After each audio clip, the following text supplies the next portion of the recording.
कि अभी आप लोगों ने हार्ट अटैक के बारे में सभी ने सुना होगा, हमारे ख्याल से everyone knows about the heart attack, but first time we are using lung attack terminology in Varanasi city, क्योंकि ये वाराणसी सिटी में पेशेंट सांस के बहुत ज़्यादा हैं, चूँकि हमने अभी 20 साल से प्रैक्टिस किए हैं और 20 साल में जो मेरा एक्सपीरियंस था काफ़ी अच्छा नहीं रहा, कि खासकर ऐसे मरीज हैं जिनको लंग्स के बारे में जानकारी ही नहीं थी। जब मैं प्रैक्टिस शुरू किया था, हमारे सर ने भेजा कि आप बनारस में जाके प्रैक्टिस करिए, वहाँ पर देखिए, तो मैंने जो ऑब्जर्वेशन किया, बहुत सारी ऐसी चीज़ें थी जो लोगों को पता ही नहीं थी कि अस्थमा अटैक क्या होता है, सांस की बीमारी क्या क्या होती है, कैसे हम इससे बच सकते हैं, स्मोकिंग कितना खतरनाक होता है, ये सारी चीज़ों को बारे में किसी को कुछ पता ही नहीं था। और मैंने कई ऐसे प्रिस्क्रिप्शन भी देखे हैं जिसमें डॉक्टर्स प्रिस्क्रिप्शन तो दे देते हैं दवाइयाँ, लेकिन वो पेशेंट्स की हैबिट पर ध्यान नहीं देते। अगर वो हुक्का पी रहा है तो पीने देते हैं, उसके बारे में कुछ बोलते ही नहीं, स्मोकिंग कर रहा तो स्मोकिंग के बारे में कुछ बोलते नहीं, बस वो दवा लिखने का काम करते थे। तो ऐसा नहीं है, हमें मल्टी सिस्टम अप्रोच रखनी पड़ती है, इसलिए कि अगर मरीज को उसके कारक जैसे डायबिटीज़ है, अगर आप शुगर की दवा खिलाते रहिए कोई फ़र्क नहीं पड़ने वाला। अगर आप डाइट कंट्रोल नहीं करते हैं, आप मिठाई चीज़ें खाते रहते हैं, तो आप बिल्कुल कभी नहीं ठीक हो पाएगा। लेकिन आप डाइट के साथ साथ आप मेडिसिन लेते हैं तो आपका रिजल्ट बहुत अच्छा आता है। वैसे ही अस्थमा है या दमा की बीमारी है या निमोनिया, टीबी, ऐसे आप डाइट पे बहुत ध्यान देने की ज़रूरत होती है। और यहाँ पर जो हमने टर्मिनोलॉजी ईजाद की है, ये टर्मिनोलॉजी पहली बार बनारस में यूज़ कर रहे हैं हम लंग्स अटैक पर, लेकिन इसका जो स्कोप है यूरोप कंट्री में 2011 से स्टार्ट हुआ। लंग्स थोरेक्स जो हमारी इंटरनेशनल पब्लिकेशन मैगजीन होती है, वहाँ से ये टर्मिनोलॉजी स्टार्ट की गई लंग्स अटैक के बारे में। लंग्स अटैक एक अम्ब्रेला होता है, अम्ब्रेला मीन्स उसके अंदर कई सारी सीरियस सांस की बीमारियाँ आती हैं जिसके कारण पेशेंट की डेथ हो जाती है, जिसको हम एक्यूट रिस्पिरेटरी डिस्ट्रेस कंडीशन बताते हैं, वो लंग्स अटैक्स में आती हैं। तो यहाँ पर हमारे एक्सपर्ट हैं जो इस पर चर्चा करेंगे, बताएंगे, और मैं चाहूँगा कि डॉक्टर राजेंद्र प्रसाद सर कुछ इस पर प्रकाश डालें तो बेहतर है। जैसा अभी ने बताया कि पहले किसी ज़माने में हमारे शिष्य रहे थे, गुरु को बड़ा अच्छा लगता है जब शिष्य गुरु से भी आगे बढ़ता है। गुरु की कामयाबी इसी में होती है। Thank you sir. तो पहले मैं इनको बधाई देता हूँ कि ये लगातार, मतलब कई सालों से तो मैं ही हूँ, या तो ऑफलाइन था या तो ऑनलाइन था, मैंने देखा इनके कार्यकलापों को। खासकर ये पूर्वी ज़िले हैं, बहुत नेग्लेक्टेड थे, खासकर चेस्ट के मामले में, तो इन्होंने आके काफ़ी जागरूकता पैदा की। आज का जो थीम है वो लंग अटैक। जैसे आप सबने सुना होगा कि भाई हार्ट अटैक होता है, बहुत पॉपुलर वर्ड है, और हिंदुस्तान का लगभग सब लोग इसके बारे में जानते हैं भाई हार्ट अटैक क्या हो, उसको कैसे प्रिवेंट किया जाए, कैसे उसको रोका जाए, और हो जाए तो कैसे इलाज किया जाए। तो मैं बधाई देता हूं पुनः डॉक्टर पाठक को कि इन्होंने एक ऐसा सब्जेक्ट चुना जो अभी सोसाइटी के अंदर इसका ज्ञान, इसका प्रचलन अभी बहुत कम है। जब हम लंग अटैक की बात करते हैं तो जो भी बीमारियां लंग्स की हैं,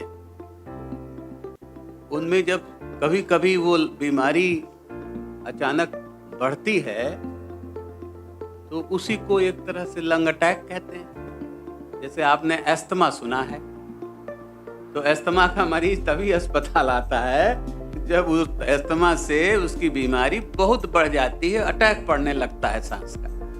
ये बड़ी कॉमन भ्रांति है वैसे ये, लेकिन है। ऐसे सीओपीडी एक बीमारी है, उसमें भी आदमी जब तक चल रहा है तब तक कुछ ध्यान नहीं देता है। जैसा अभी पाठक जी ने बताया कि वो सिगरेट और बीड़ी भी पीता रहता है, जबकि उसका कारक वही है।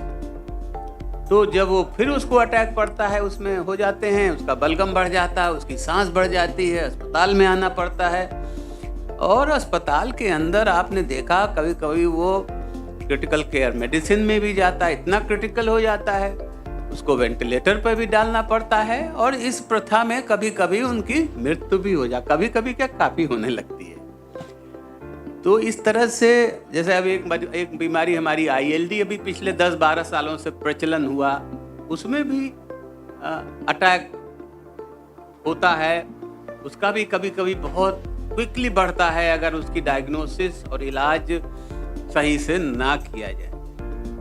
तो आपने देखा कॉमन बीमारियां जो लंग्स की हैं, चाहे अस्थमा हो, चाहे COPD हो, चाहे वो ILD हो, ये सब कॉमन बीमारियां हैं और इन सबों में अटैक संभव है और होता भी है, ये हम लोग रोज देखते हैं। अब सवाल इस बात का इसमें जाने की ये है कि लंग अटैक होता ही क्यों है। हार्ट अटैक तो आदमी को ज्ञान के बावजूद भी उनको पता नहीं लगता। अभी देखा वो हमारे क्रिकेट के जो सौरभ गांगुली थे, वो एक्सरसाइज कर रहे थे, उसमें उनको जो है वो हाथ फूली और उनको हार्ट अटैक हो गया, MI हो गए। तो कभी कभी बड़ा मुश्किल है रोकथाम, जबकि वो काफी पढ़े लिखे हैं, सब चीज रोकथाम कोशिश करते होंगे, लेकिन नहीं। अभी आपने किसी कलाकार को देखा जो अपना प्रोग्राम दे रहा था, कहाँ, कलकत्ता में दे रहा था? सर कलकत्ता में दे रहा था। हाँ, सिंगर और वो सिंगर था और वो उसको हुआ, लेकिन उसका ज्ञान या उसके चारों तरफ जो लोग थे, हम तो यही कहेंगे कि ज्ञान कुछ कम था। अस्पताल ना ले जाके होटल ले गए और होटल में जाकर के उनकी कुछ देर में मृत्यु हो गई। तो कहने का मतलब आल्दो उधर ज्ञान बहुत है, हार्ट अटैक के बारे में ज्ञान बहुत, लेकिन फिर भी हो रहा। लंग के अटैक के बारे में तो ज्ञान ही नहीं है। मैं एक बात जरूर कहना चाहता हूँ, कोई अटैक, लंग का मैं खासकर अब बात करूंगा क्योंकि मैं तो लंग का स्पेशलिस्ट हूँ, हार्ट का हूं नहीं। तो लंग अटैक होने ही क्यों दिया जाए, सवाल ये है। और ये जो बीमारियां बताई, इसमें लंग अटैक तभी होता है जब उस बीमारी की या तो डायग्नोसिस लेट होती है, कभी कभी अटैक में ही उसकी डायग्नोसिस की जाती है। सांस फूली और शुरू में तो जाता नहीं था अस्पताल, अचानक सांस फूली, इतनी सांस फूली कि ऑक्सीजन बहुत कम हो गई, अस्पताल गया और तब पता लगा इसको बीमारी है। तो कहने का मतलब अटैक किसी भी बीमारी में, खासकर लंग्स की बीमारियों में इसलिए होता है कि उसका निदान जो है, डायग्नोसिस सही समय पर नहीं होती है। चलो डायग्नोसिस हो गई, अस्थमा का एक मान लिया नोन मरीज है, उसको पता है मुझे अस्थमा है, जब उसे तकलीफ नहीं होती तो एक भ्रांति ये है, डॉक्टर साहब पता नहीं क्यों दवाई दे रहे हैं, अब तो मैं बिल्कुल ठीक हूं, सारा काम भी कर रहा हूं। तो वो दवाई को या तो छोड़ देता है या डोज कम कर देता है। फिर क्या होता कुछ दिनों बाद, फिर उसको उसी का अटैक पड़ता है, फिर वो अस्पताल भागता है। नॉर्मल दशा में अगर कम पैसा खर्च होना है उसका, तो अगर अटैक की दशा में गया तो आप जानते हो भाई, उसी को वेंटिलेटर पर रखा जाएगा, बहुत पैसा खर्च होगा। तो मेरे कहने का मतलब ये है, लंग अटैक को हम रोक सकते हैं। इलाज तो जब हो गया तो अस्पताल वाले तो करना ही करना है, लेकिन हमारा मानना वो दशा आए ही क्यों। मैं आपको छोटा एग्जाम्पल देता हूं। ये जब इनहेलर अस्थमा के लिए आया, मैं सन 90 की बात कर रहा हूं, यानी 90, 20, 10, 30 साल हो गए। शायद इंडिया में, लखनऊ में, इंडिया में तो मैं नहीं जानता, लेकिन लखनऊ में मैं पहला डॉक्टर होऊंगा जिन्होंने इनहेलर लिखा। पहले इनहेलर लिखा नहीं जाता था, पहले तो गोलियां, इंजेक्शन लगती थी। तो एक मरीज मुझे अभी मिला, बैंक का मैनेजर था वो, तो उसको मैंने उसी 90 के दशक में, उस वक्त दवाएं भी इनहेलर कम आती थी, अब तो सब कंपनियां इनहेलर बना रही। एक कंपनी को इनहेलर, उसका मैंने लिखा, वो मुझे अभी मेरे पास आया लगभग 1 साल पहले।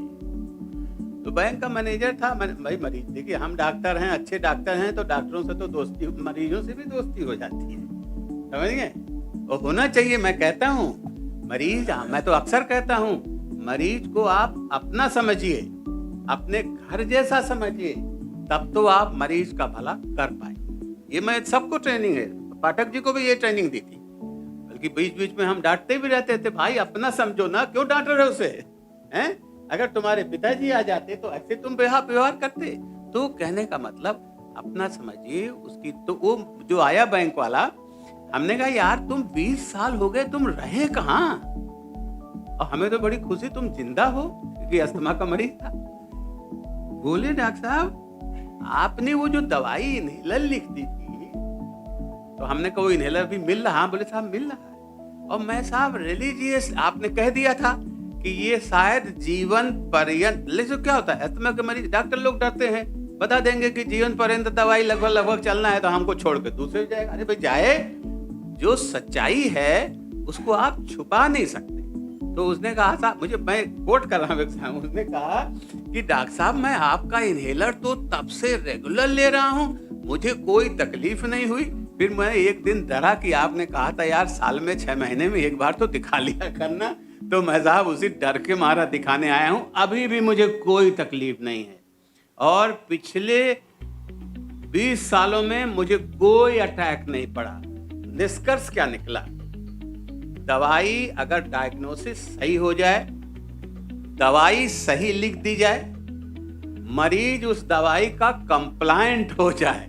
मरीज अपना भी दिमाग लगाने लगते ना, पता नहीं डॉक्टर साहब क्या लिख रहे हैं, कंप्लायंट हो जाए। तो मैंने एग्जाम्पल पेश किया, वो पिछले 25 सालों से अस्थमा का रोगी है, बिल्कुल अपना जीवन नॉर्मल बिताता है, कोई चीज उसको अटैक नहीं पड़ा। जबकि हम रोज अस्थमा का अटैक देखते हैं, और जब पता लगाने की कोशिश करते हैं तो ये लगता है भाई इसका डायग्नोसिस तो सही थी, दवाई भी सही लिखी थी, लेकिन ये दवाई का सेवन नहीं कर रहा।